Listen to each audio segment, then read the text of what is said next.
같이 하겠습니다. 복 있는 사람이 됩시다. 은혜 받읍시다. 오늘은 데살로니가전서 5장 16절부터 18절 말씀을 읽었습니다. 우리가 잘 아는 말씀입니다. 그 중에서 이제 가장 중요한 포인트는 하나님의 뜻이라는 말입니다. 하나님의 뜻. 조지 투렛이라는 사람이 이런 말을 했습니다. 인간이 가질 수 있는 가장 위대한 지식은 하나님의 뜻을 아는 것이다. 그리고 인간이 행할 수 있는 가장 위대한 업적은 하나님의 뜻을 행하는 것이다. 그랬습니다.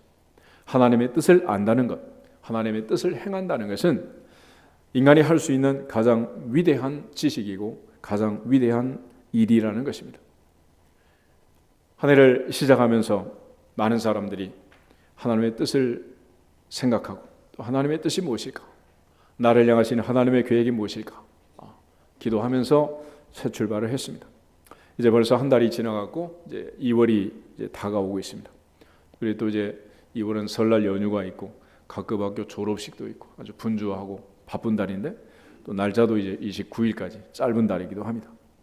어쨌거나 우리 모두가 2월 한 달도 특별히 하나님의 뜻을 분별하면서 하나님께 영광을 돌리는 복 있는 달이 될 수 있기를 주의 이름으로 축복합니다. 성경은 우리에게 하나님의 뜻을 분별하라고 늘 강조합니다. 에베소서 5장 17절을 보면 그러므로 어리석은 자가 되지 말고 오직 주의 뜻이 무엇인가 이해하라, 분별하라 그랬습니다. 결국 어리석은 사람은 IQ가 낮고 공부를 못하는 게 아니라 하나님의 뜻을 깨닫지 못하는 사람, 하나님의 뜻을 이해하지 못한 그 사람이 어리석은 사람이다 라고 말했습니다. 로마서 12장 2절에 가면 너희는 이 세대를 본받지 말고 오직 마음을 새롭게 함으로 변화를 받아 하나님의 선하시고 기뻐하시고 온전하신 뜻이 무엇인지 분별하도록 해라 그랬습니다. 우리를 향하신 하나님의 뜻을 분별하고 그 뜻을 행하는 주인공들이 될 수 있기를 주의 이름으로 축복합니다. 야고보서 4장에 보면 특별히 어떤 사람이 내가 1년 동안 어느 도시에 가서 어떤 장사를 해서 돈을 벌고 내가 이렇게 살리라 그런 사업 계획을 세웁니다. 그때 주님께서 주신 말씀은 다른 게 아니었고 그렇게 말하지 마라. 너희가 도리어 말하기를 주님의 뜻이면 우리가 살기도 하고 주님의 뜻이면 이것도 하고 주님의 뜻이면 저것도 하리라. 내가 하고자 한다고 해서 되는 일이 아니고 하나님의 뜻 안에 우리의 모든 일이 있다는 것을 강조해 주는 것입니다. 특별히 오늘날 우리가 세상을 살면서 하나님의 뜻을 분별하는데 많은 혼란을 겪습니다. 성경과 달리 우리가 이처럼 많은 혼란을 겪는 이유가 무엇일까? 첫째는 우리가 사는 사회가 훨씬 더 민주적이고 또 자유롭고 어찌 보면 이제 성숙했다고 할까요? 그런 사회가 돼서 그러면 예전에는 사실 개인이 결정할 일이 그렇게 많지 않았습니다. 나라에 대해서 모든 결정들은 운명은 왕이 결정하는 거죠. 그래서 전쟁을 한다 안 한다 왕이 결정하면 되는 거지 국회 동의 받을 수 필요도 없는 거예요. 그렇잖아요. 왕이 결정하면 가는 거지. 근데 지금 대통령이 아무리 하려고 해도 국회가 동의하지 않으면 한 발짝도 못 움직인 거 아니겠어요? 또 집안에서는 아버지가 결정하면 따라가는 거죠. 가족회의 할 필요가 있겠습니까? 또한 학교에서는 선생님이 결정하면 그대로 가는 거지. 그래서 요즘 선생님이 할 수 있는 일이 몇 가지나 되겠어요. 지금 세상이 이처럼 선택의 기회가 많아지고 우리가 선택해야 할 일이 굉장히 많아집니다. 그래서 고민이 점점 많아지는 거예요. 그러니까 내 인생을 차라리 정해진 루트대로 가면 좋겠는데 그러지가 않잖아요. 길도 마찬가지죠. 서울에서 부산을 갈 때 옛날에 외길이야 외길. 그러니까 고민할 필요가 없습니다. 막히면 막히는 대로 뚫리면 뚫리는 대로. 지금 길이 많다 보니까 메뚜기처럼 뛰어다니는 거죠. 내비게이션에서 동쪽으로 서쪽으로 북쪽으로 올라갔다 내려갔다 좌로 갔다 우로 갔다. 그러니 이게 복잡한 세상이 된 거예요. 두 번째는 또 우리가 이제 서로 상반되는 그런 신앙적인 충고를 받을 수가 있습니다. 예를 들어서 성경에 기록된 말씀은 이렇게 되어 있는데 또 어떤 사람이 기도를 했더니 하나님이 이렇게 말씀하시더라. 그래가지고 또 예언기도를 했다나 은사를 받았다나 이래가지고 또 이제 복잡해지는 거예요. 또 하나는 도덕적으로 분명한 선악이 아닌 문제들. 예를 들어서 어떤 옷을 입느냐, 어떤 음식을 먹느냐, 또 어느 직장에 들어가고 누구하고 결혼하고 어떻게 살 거냐 뭐 이런 것들. 사실 그건 뭐 정답이 없는 거 아니겠어요? 그래서 많은 사람들이 인생을 살면서 답이 없다, 답이 없어 그러잖아. 답이 없는 거예요. 결국 성경은 또 하나 목표를 말하고 세부 지침을 말하지 않습니다. 예를 들어 항상 기뻐하라, 쉬지 말고 기도하라, 범사에 감사하라. 그렇지만 그 세부 지침 사항으로 뭐 언제 어떻게 기뻐하고 뭐 어떻게 하고 뭐 언제 기도하고 뭐 이런 말이 없잖아요. 그래서 그 모든 세부 지침을 또 우리가 만들어서 또 실천해야 할 그런 상황들이 많아서 하나님의 뜻을 분별하는데 혼란을 겪는 경우가 많습니다. 결국 이제 지정의적으로 우리가 내가 알고 있는 지식, 특별히 성경 지식과 또 일반적인 상식, 우리가 가지고 있는 수없이 많은 정보들, 이것들을 가지고 우리가 이제 판단하고 선택하고 살아가야 할 복잡한 세상이 된 것입니다. 거기다가 이제 분명히 정보는 맞고 옳다 하더라도 또 정서적으로 한 사람 한 사람 자기의 느낌, 필링이 있지 않겠어요? 그러니까 남자 여자 이제 정년기가 돼서 중매를 하면 둘이 잘 어울릴 것 같은데 한마디로 내 타입이 아닙니다. 그러면 끝나는 거예요. 그러니까 자기 감정, 자기 정서가 또 중요한 거 아니겠습니까? 거기다가 또 우리가 어떨 때는 의지적으로 결단하고 결정할 일들이 많습니다. 예를 들어서 하나님께서 우리에게 할 수 있는 능력을 주셨어도 성경 말씀을 보면 하지 말아야 될 일들도 있고, 또 어떨 때는 우리가 능력이 모자라고 또 부족하지만 억지로 해야 될 경우도 있는 거예요. 그러니까 이런 상황들이 여러 가지로 복합적으로 다가오기 때문에 하나님의 뜻을 분별하고 실천한다는 것이 그렇게 쉽지가 않습니다. 그래서 머리로만 이해한다고 되는 것도 아니고 우리의 마음 가슴 깊은 곳으로부터 마음을 다하고 성품을 다하고 뜻을 다하고 힘을 다하여 하나님을 사랑하는 마음으로 하나님의 뜻을 실천하라는 것입니다. 거기다가 이제 성경을 보면 이러한 분별할 때 여러 가지 주의사항, 경고의 메시지도 있습니다. 우리 신명기 13장을 한번 찾아보겠습니다. 신명기 13장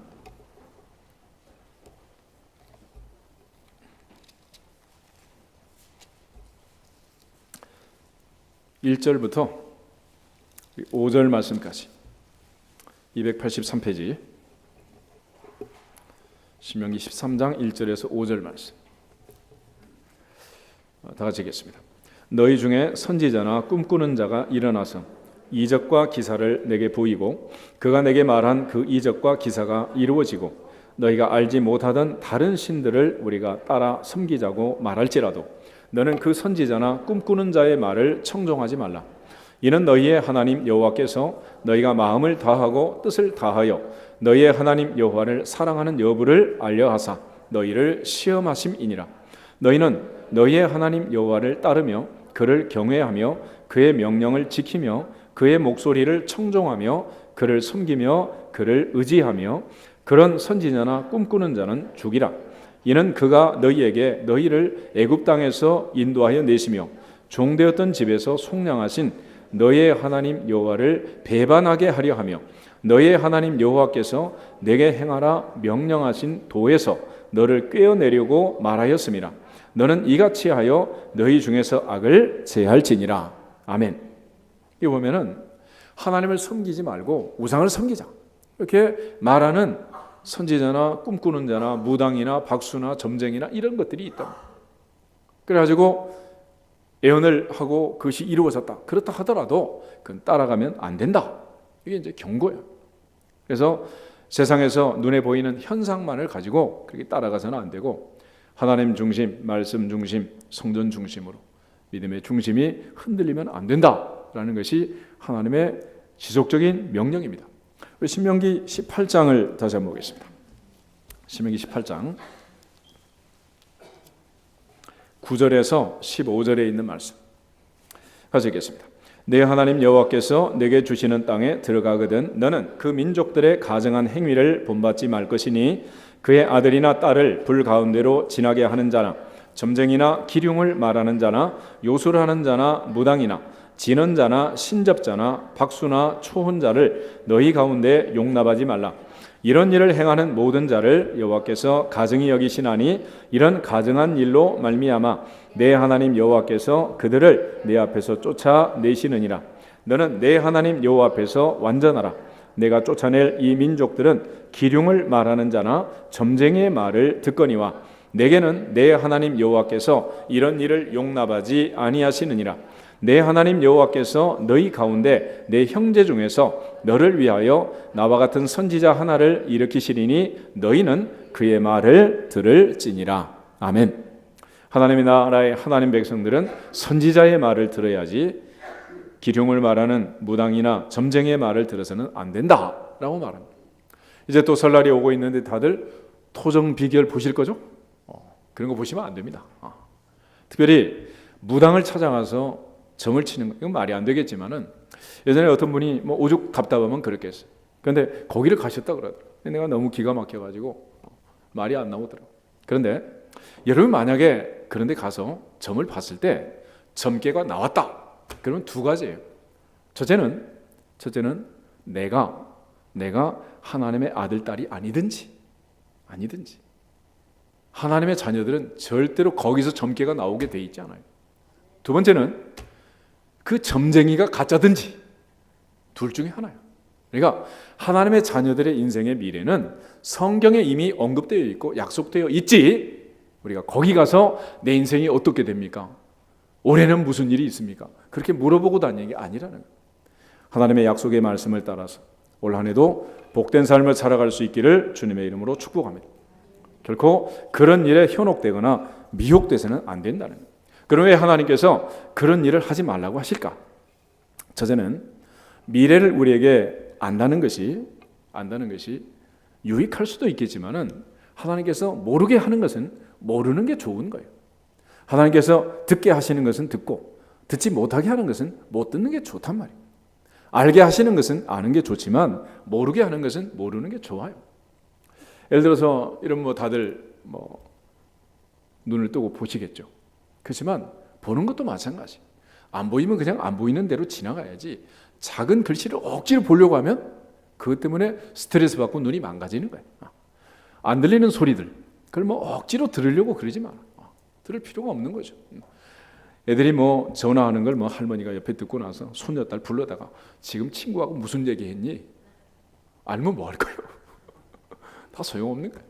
그래서 하나님께서는 우리에게 적정한 가시거리를 주시고 적정한 데시벨의 소리를 들을 수 있도록 우리를 대부분 제어해 주신 거예요. 여러분 지금 자기 눈썹 보이는 사람 손 들어. 그것도 안 보여? 붙어 있는 것도? 지금 눈을 뜨고 북쪽을 보고 있는데 북한산이 보입니까? 송추가 보입니까? 그러니까 하나님이 안 보이게 할 때는 안 보이게 한 대로 좋은 거예요. 아멘? 소리도 마찬가지입니다. 여러분 개미가 기어다니는 소리가 들립니까? 무슨 천재 영재단 보니까 어떤 애는 아주 절대 음감이 있어가지고 별별 소리를 다 듣고 물건들을 봐도 도레미파 솔라시도 절대 음감이 다 있어. 그런데 하나님께서는 우리에게 적당한 소리만 듣도록 하는 거예요. 여러분 만약에 지구가 돌아가는 소리가 들리면 살까요? 죽을까요? 여러분 작은 소리, 자동차 하나 비행기 하나 날아가는데 소리가 들리는데 이 어마어마한 우주가 도는데 소리가 안 들릴 것 같아요? 그 엄청난 소리가 우리의 귀에 들리면 살 수 있다 없다? 그건 못 사는 거예요. 못 살아. 그래서 하나님께서 듣게 하시는 건 듣고 못 듣게 하는 건 못 듣는 거지. 들을 필요가 없는 거예요. 결국 나이가 들면 시력도 이제 근시가 되든지 원시가 되든지 청력도 떨어지고, 그래서 너무 세상 일에 집착하지 말고 이제 멀리 보고 가까이 있는 말씀만 보고 천국의 소망을 두어라. 그렇게 우리를 구조적으로 바꾸는 거예요. 할렐루야. 그런데 노안이 왔다는데도 현미경처럼 또 들여다보려고 그러면 그 자체가 스트레스가 되는 거예요. 힘들고 고통스러운 일이 된다. 만약에 우리의 눈에 현미경처럼 모든 게 보인다면 어떻게 되겠습니까?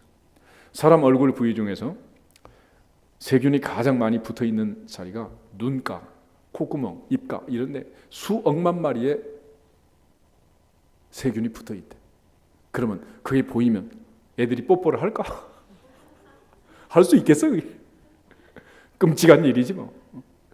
그래서 하나님께서 적당하게 그냥 넘어가게 하는 거예요. 그러니까 밥 먹을 때도 머리카락이 나오면 나온 대로, 돌멩이 나오면 나온 대로 그냥 넘어가세요. 할렐루야. 옆 사람 인사하겠습니다. 그냥 넘어갑시다. 그 자체가 다 스트레스고 그게 병이 되는 거예요. 병이. 그걸 못 넘어가면 큰 어려움이 옵니다. 그래서 이제 하나님의 뜻에는 크게 두 가지로 나누는데, 작정이란 게 있고 예정이란 게 있어요. 작정은 뭐냐? 하나님이 작정한 그 자체는 아무도 바꿀 수 없는 그런 하나님의 뜻이에요. 그러나 예정이라는 것은 하나님이 원하시는 뜻인데 우리가 거절하고 거부해서 그걸 안 받을 수도 있고 포기할 수도 있는 거예요. 그걸 예정이라고 합니다. 우리 잠언 16장을 한번 찾아보겠습니다. 잠언 16장 33절. 마지막 절 한 절만 같이 보겠습니다.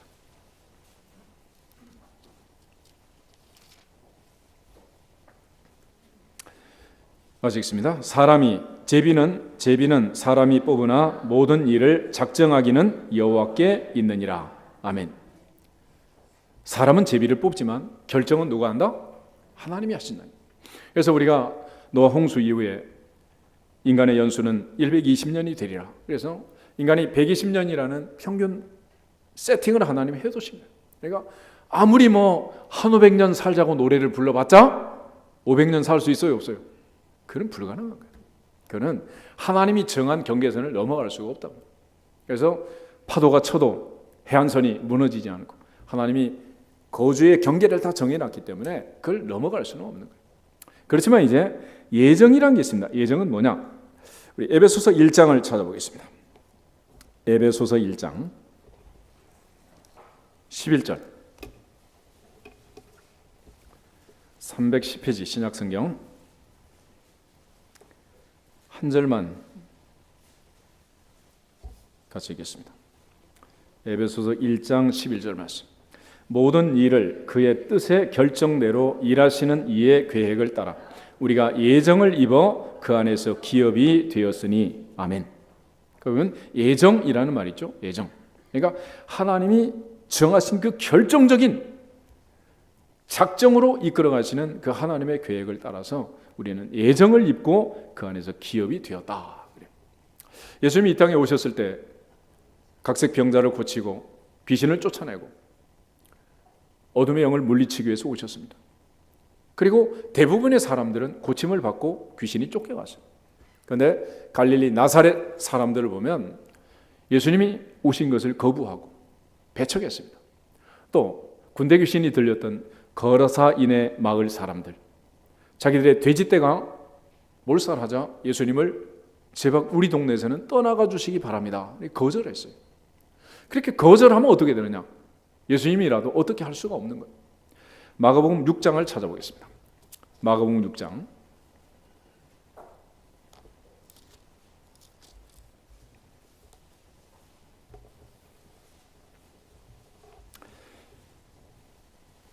1절에서 6절에 있는 말씀.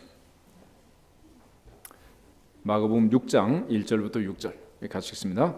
예수께서 거기를 떠나사 고향으로 가시니 제자들도 따르니라. 안식일이 되어 회당에서 가르치시니 많은 사람이 듣고 놀라 이르되 이 사람이 어디서 이런 것을 얻었느냐? 이 사람이 받은 지혜와 그 손으로 이루어지는 이런 권능이 어찌 됨이냐? 이 사람이 마리아의 아들 목수가 아니냐? 야고보와 요셉과 유다와 시몬의 형제가 아니냐? 그 누이들이 우리와 함께 여기 있지 아니하냐 하고 예수를 배척한지라. 예수께서 그들에게 이르시되 선지자가 자기 고향과 자기 친척과 자기 집 외에서는 존경을 받지 못함이 없느니라 하시며 거기서는 많은 권능도 아무 권능도 행하실 수 없어 다만 소수의 병자에게 안수하여 고치실 뿐이었고 그들이 믿지 않음을 이상히 여기셨더라. 아멘. 3절 끝에 가면 예수를 배척한지라 그랬습니다. 그러자 5절에 보면 거기서는 아무 권능도 행하실 수 없어 다만 소수의 병자에게 안수하여 고치실 뿐이었다. 이렇게 되어 있습니다. 그래서 하나님께서 우리에게 주시는 은혜라는 것은 뭐냐? 그러면 기회를 주는 거예요. 기회를. 그러면 우리가 해야 할 일은 뭐냐?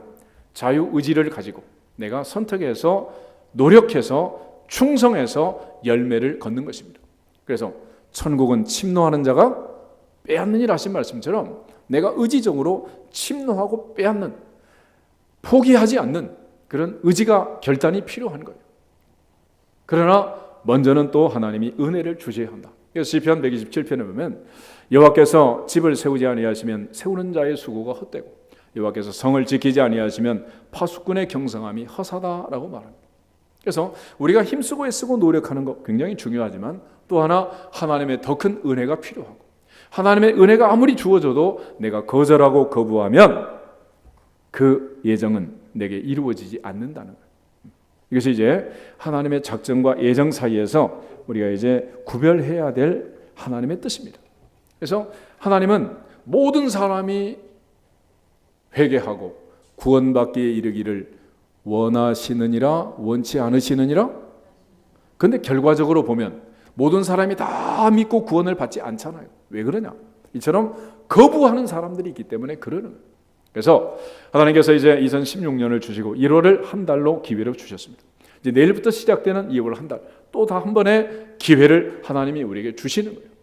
그러므로 우리 모두가 함께 나와서 예배하고 기도하고 다짐하고 2월 한 달도 하나님 중심, 말씀 중심, 교회 중심으로 믿음으로 승리하고 기도보다 말씀보다 앞서지 않고 하나님 주신 복을 누릴 수 있는 복된 달이 될 수 있도록 순종하시기를 주 이름으로 축복합니다. 아무리 하나님이 은혜를 주시고 복을 주려고 해도 거절하고 거부하면 어떻게 할 수가 없는 거예요. 아이들 같이 있지만 아무리 공부를 잘 가르치는 선생님이라도 태초부터 지금까지 못하는 게 하나 있어요. 공부를 안 하려는 녀석을 공부시키는 방법은 없어. 그래서 여러분 학기 초에 맨날 들었던 얘기가 있잖아. 소를 물가까지는 끌고 가지만 물은 누가 먹어야 돼? 소 지가 먹어야 되는 것이.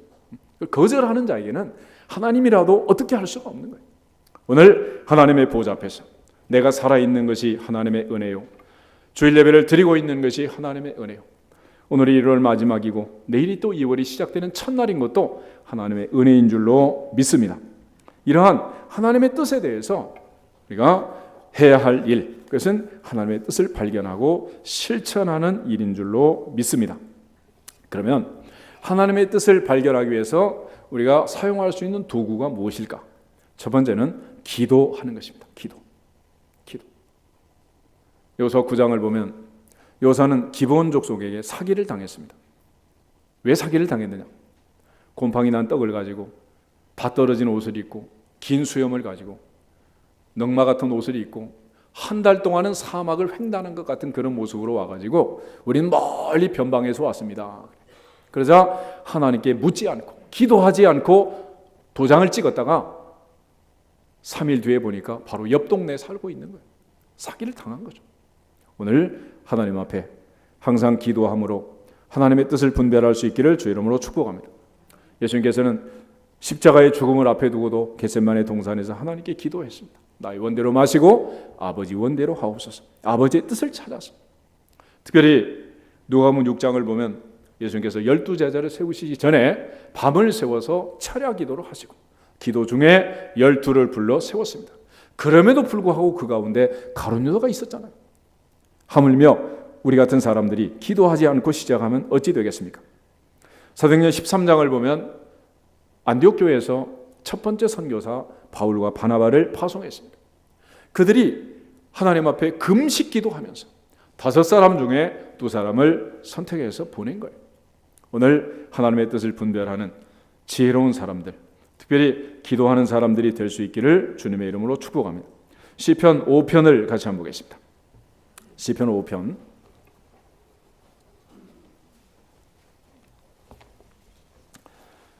1절부터 3절 말씀까지. 시편 5편 1절에 3절 다윗의 시편입니다. 같이 읽겠습니다. 여호와여 나의 말에 귀를 기울이사 나의 심정을 헤아려 주소서. 나의 왕 나의 하나님이여 내가 부르짖는 소리를 들으소서. 내가 주께 기도하나이다. 여호와여 아침에 주께서 나의 소리를 들으시리니 아침에 내가 주께 기도하고 바라리이다. 아멘.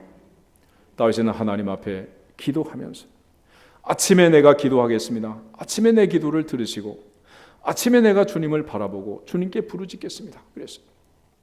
오늘 하나님의 뜻을 분별하는 가장 중요한 방법은 기도하는 일이고, 우리가 기도할 때 하나님께서 자신의 뜻을 밝혀주시고 인도해 주실 줄로 믿습니다. 두 번째는 하나님의 말씀, 성경을 통해서 우리가 하나님의 뜻을 깨닫는. 그래서 대부분의 하나님의 뜻은 성경에 이미 하나님이 말씀을 해주셨고, 이제 이 말씀을 읽을 때, 들을 때, 그리고 때로는 기록할 때, 실천할 때, 암송할 때 하나님의 성령이 역사해서 이 말씀의 뜻을 깨닫게 하시고 생각나게 하시고 가르쳐 주시는 복이 있기를 주님의 이름으로 축복합니다. 우리 시편 143편을 한번 찾아보겠습니다. 시편 143편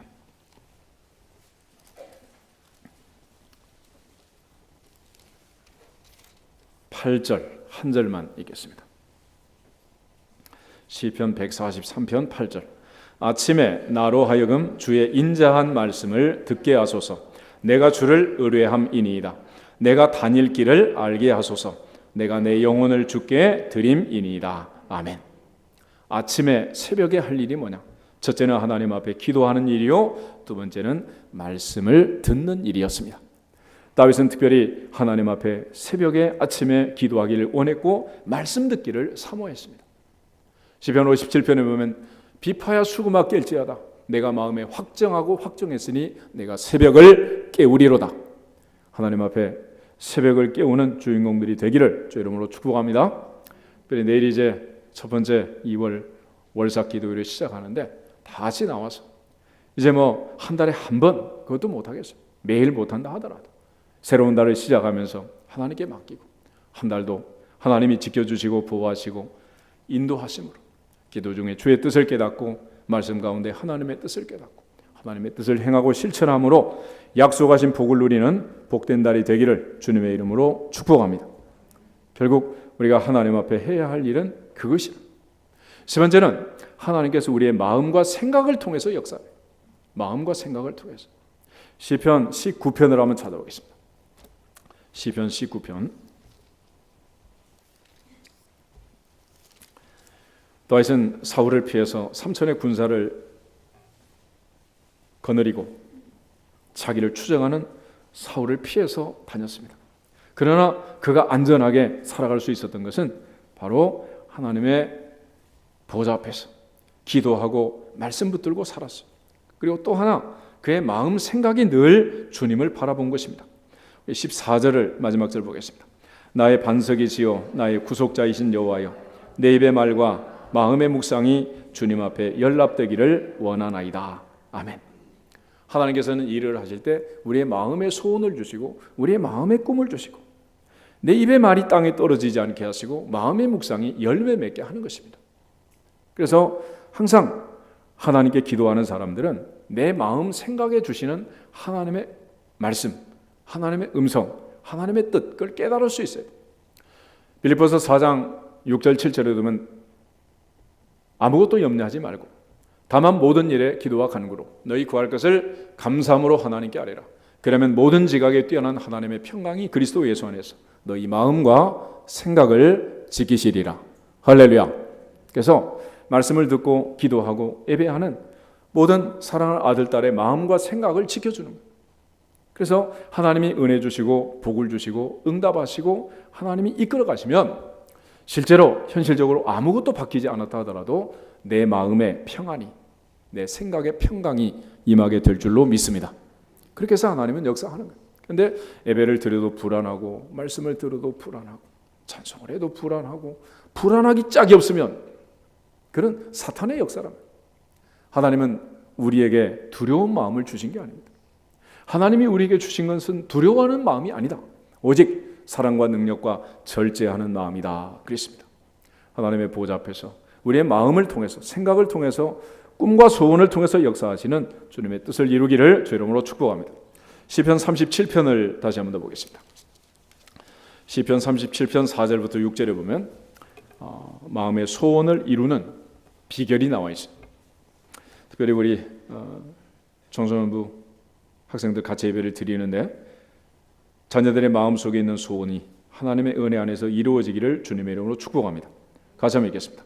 또 여호와를 기뻐하라. 그가 내 마음의 소원을 내게 이루어 주시리로다.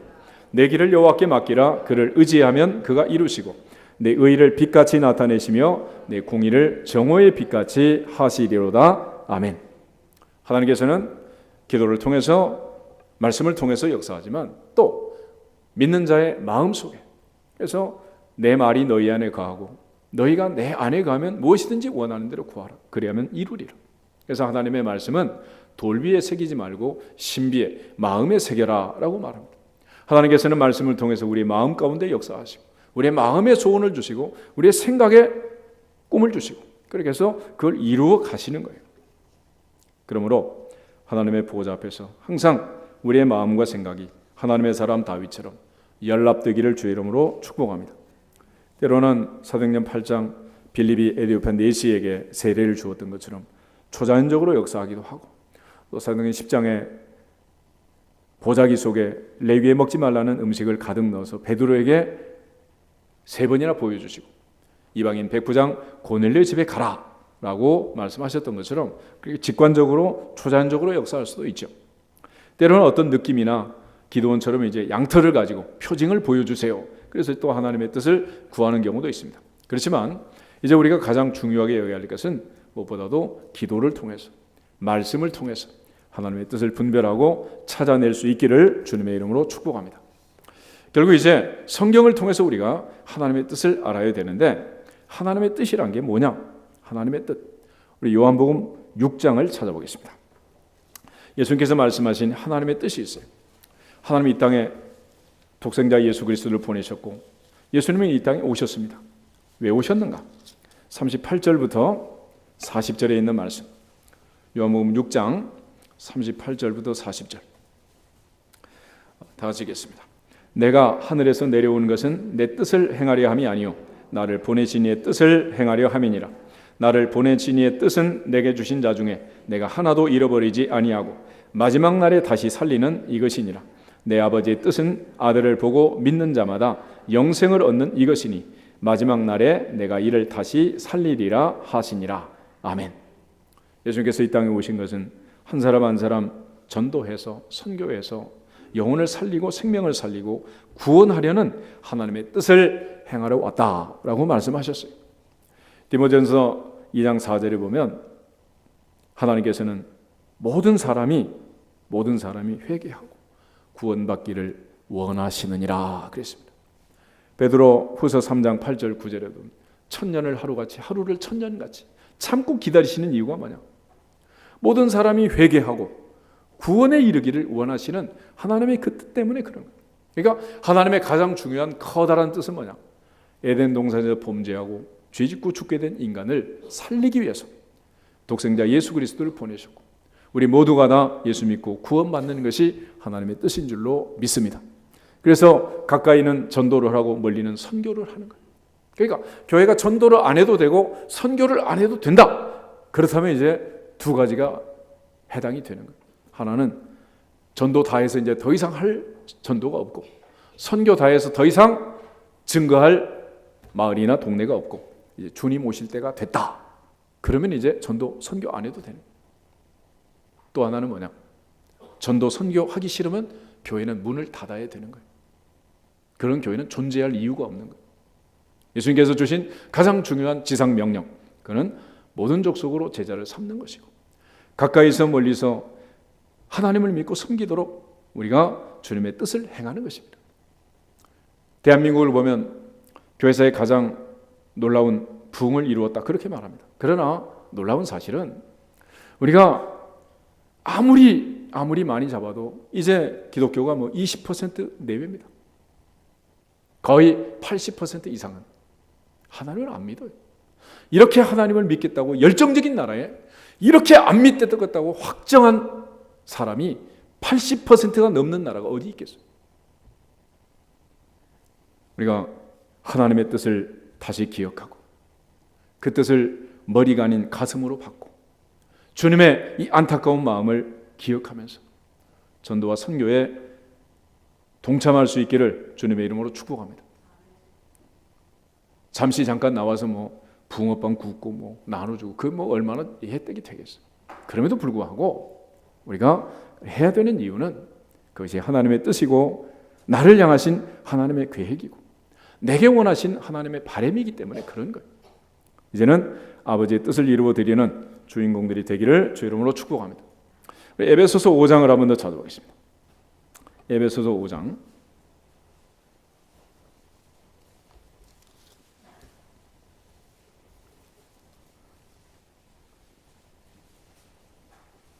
17절부터 21절을 보겠습니다.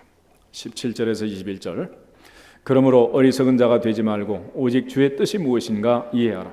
술 취하지 말라. 이는 방탕한 것이니 오직 성령으로 충만함을 받아라. 시와 찬송과 신령한 노래들로 서로 화답하며 너희의 마음으로 주께 노래하며 찬송하며 범사에 우리 주 예수 그리스도의 이름으로 항상 아버지 하나님께 감사하며 그리스도를 경외함으로 피차 복종하라. 아멘. 그래서 어리석은 자가 되지 말고 주의 뜻이 무엇인가 이해하라 그랬습니다. 그리고 첫 번째 뜻은 뭐냐? 술 취하지 말라. 이는 방탕한 것이니 오직 뭘 받아라? 성령 충만 받아라. 이게 하나님 뜻이라. 성령 충만. 두 번째는 시, 찬송, 신령한 노래로 서로 화답하고 주께 마음으로 노래하고 찬송해라. 찬송하라. 기쁨으로 찬송해라. 세 번째는 20절의 범사에 예수 그리스도의 이름으로 항상 아버지 하나님께 어떻게 해라? 감사해라. 감사해라. 그래서 오늘 데살로니가전서 5장 16절부터 18절 말씀처럼 항상 기뻐하라, 쉬지 말고 기도하라, 범사에 감사하라. 이것이 하나님의 뜻이다 그랬습니다. 특별히 21절에 가면 그리스도를 경외함으로 피차 복종해라 그랬는데 주님을 섬기는 사람처럼, 주님을 내 인생의 구주로 주인으로 모시는 사람처럼 피차 복종해라. 이게 무슨 뜻이냐? 22절 아내들이여 남편에게 복종해라. 25절 남편들아 아내를 사랑해라. 6장 1절 자녀들아 부모에게 순종해라. 6장 4절 아비들아 자녀를 노엽게 하지 말아라. 6장 5절 종들아 그리스도께 하듯 상전을 섬겨라. 9절 상전들아 종들을 위협하지 말고 협박을 그쳐라. 이렇게 말해요. 그러니까 우리가 하나님을 섬기는 사람으로 이 세상을 살면서 피차 복종하는, 피차 존중하고 귀하게 여기는 그런 삶을 살라는, 그것이 바로 하나님의 뭐다? 뜻이라는 뜻. 그럼에도 불구하고 많은 사람들이 하나님의 뜻을 저버리고 부부 사이에, 부모 자녀 사이에, 특별히 노사 간에 많은 갈등들이 일어나고 있는 것이 현실이에요. 결국 하나님이 우리를 향하여 원하시는 그 뜻을 분별하고 실천하는 지혜로운 사람들이 될 수 있기를 주 이름으로 축복합니다. 데살로니가전서 4장을 한 번 더 보겠습니다. 데살로니가전서 4장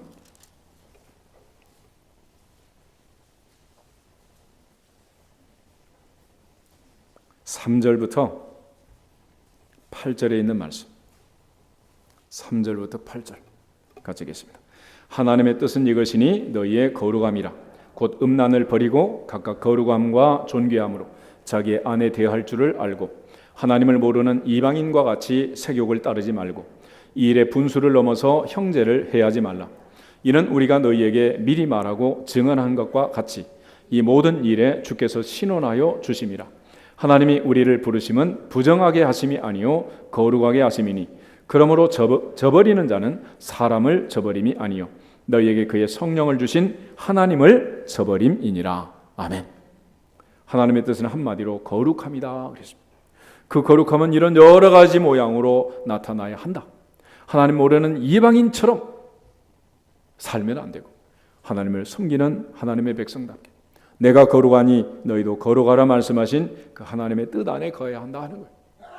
그래서 하나님의 뜻은 항상 기뻐하고 쉬지 말고 기도하고 범사에 감사하는 것이다.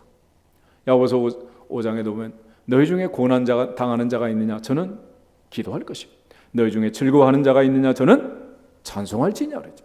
고난 중에는 기도함으로 즐거움 중에는 찬송함으로 하나님의 뜻을 이루어 드릴 수 있기를 주님의 이름으로 축복합니다. 다윗처럼 새벽마다 하나님 앞에 기도하고 하나님의 말씀을 들으면서 하나님의 뜻을 분별하고 하나님께 영광을 돌리는 복된 삶이 되기를 주님의 이름으로 축복합니다. 마태복음 8장을 보면 한 나병 환자가 예수님께 이렇게 말합니다. 주여 원하시면 저를 깨끗하게 하실 수 있습니다. 그때 주님께서 이렇게 말씀하셨어요. 내가 원하노니 깨끗함을 받으라. 할렐루야. 주님은 우리가 건강하게 살기를 원하세요.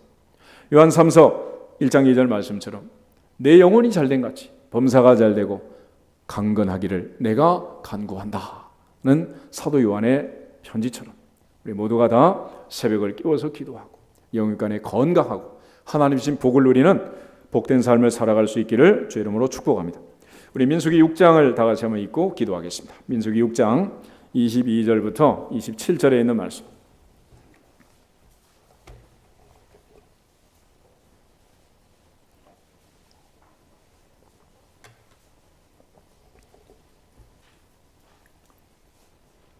민수기 6장 22절에서 27절. 여호와께서 모세에게 말씀하여 이르시되 아론과 그의 아들들에게 말하여 이르기를 너희는 이스라엘 자손을 위하여 이렇게 축복하여 이르되 여호와는 내게 복을 주시고 너를 지키시기를 원하며 여호와는 그의 얼굴을 내게 비치사 은혜 베푸시기를 원하며 여호와는 그 얼굴을 내게로 향하여 드사 평강 주시기를 원하노라 할지니라 하라. 그들은 이같이 내 이름으로 이스라엘 자손에게 축복할지니 내가 그들에게 복을 주리라. 아멘. 결국 하나님이 작정하신 일은 우리가 어떻게 할 수가 없어요. 그렇지만 하나님이 예정하신 일은 하나님이 원하시는 것처럼 우리가 의지적으로 원하고 순종하면 복이 되느니라. 복이 되느니라. 그러나 하나님이 아무리 원하셔도 내가 거절하고 거부하면 내게 복이 안 되는 거예요. 그건 어쩔 수 없는 일이죠. 그래서 이제 우리가 해야 할 일은 우리의 생명을 연장해서 1000년을 살자 이런 거는 말이 안 되는 거고, 대신 하나님이 주신 연수만큼 이 땅에 살아있는 동안 하나님이 원하시는 대로 하나님께서 기뻐하시는 대로 복을 주시고 지키시기를 원하고 은혜 베푸시기를 원하고 평강 주시기를 원한다 하셨으니 하나님이 주시는 그 은혜 안에서 평강을 누리고 복의 복을 누리는 주인공들이 되시기를 주님의 이름으로 축복합니다. 이제 하나님의 은혜는 한마디로 이거예요. 하나님은 기회를 주는 겁니다. 기회를. 두 번째, 내가 해야 할 일은 뭐냐? 하나님이 기회를 주셨을 때 의지적으로 선택해서 복을 빼앗기지 않는 것입니다. 할렐루야. 아무리 하나님이 오늘 주의를 주셨어도 내가 의지적으로 결단하고 선택하고 만사 제쳐놓고 나오지 아니하면 예배를 드릴 수 없는 거잖아요. 이제 내일 우리가 월삭 기도회로 2월을 시작하기로 다짐을 합니다. 그렇지만 또 내일 아침에 하나님이 은혜를 주셔서 깨워주시고 또 불러주셔야 또 되는 거고, 의지적으로도 우리가 또 일어나려고 힘을 쓰고 또 한 달을 시작하면서 하나님께 봉헌하고 또 하나님이 주신 은혜도 한 달을 무사하게 무탈하게 하나님이 주신 복을, 하나님이 원하시는 이와 같은 복을 누리며 살기로 다짐할 때 하나님이 하늘문을 여시고 명하사 복을 주실 줄로 믿습니다. 아멘. 그러므로 하나님이 기회 주셨을 때 그 은혜를 헛되이 받지 말라는, 보라 지금이 은혜 받을 만한 때요, 보라 지금이 구원의 날이다 그랬습니다. 우리 모두 지금 주시는 하나님의 은혜, 오늘 주시는 하나님의 은혜, 시간 주시는 하나님의 은혜, 그 은혜의 주인공들이 되기를 주님의 이름으로 축복합니다. 우리 옆 사람 앞뒤 사람은 인사하고 우리